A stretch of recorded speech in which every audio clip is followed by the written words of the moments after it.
Hello. અરે સુરભી, શું ચાલે છે? અરે હિરલ, હેરાન થઈ ગઈ, વાત જ ના પૂછ. કેમ, શું થયું છે?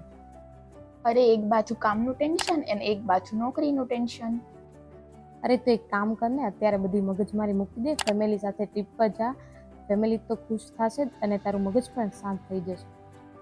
એ હિરલ, તું વિચાર, આ વખતે જે એક ટ્રીપ કરીને એમાં એવા કડવા અનુભવ થયા છે ને કે ગુજરાતની બહાર નીકળવાનું મન જ નહીં થતું.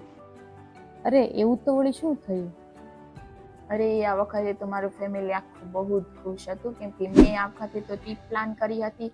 અમે તો શું ત્યાં અમે પહોંચી ગયા, પહોંચીને તો ખબર પડે છે તમને કોઈ પિકઅપ કરવા માટે પણ નથી આવ્યું. માંડ અમે અમારા રીતે અમે હોટલ પહોંચ્યા, અને હોટલ પહોંચીને તો અમને ખબર પડે છે કે જે અમારા રૂમ હતા એ તો બીજાને પ્રોવાઈડ થઈ ગયા. પછી મેં તો મારા ટ્રાવેલ એજન્ટને ફોન કર્યો અને એને તો મને એવું કહી દીધું કે તું તારી રીતે એડજસ્ટ કરી લે. પછી અમને અમારા રૂમ મળ્યા. રૂમ તો બાપરે બાપ એવા હતા ને, જે આપણી પેલા હોસ્ટેલ હતી ને એના કરતા પણ જાય એવા હતા.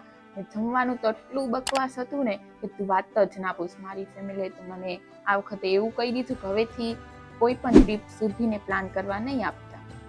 જો સુરભી સાંભળ, સારી ટ્રીપ કરવી હોય તો સારો ટ્રાવેલ એજન્સી પાસે સંપર્ક કરવો પડે, જેની પાસે પોતાનું મેનેજમેન્ટ હોય.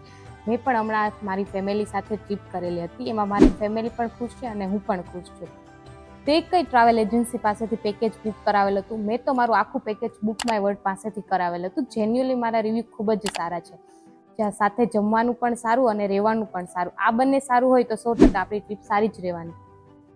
એક કામ કર ને, આ વખતની તારી ટ્રીપ છે ને બુક માય વર્લ્ડ પાસેથી બુક કરાય. હું તને ગેરંટી આપું છું કે તારી એકદમ યાદગાર ટ્રીપ થઈ જશે.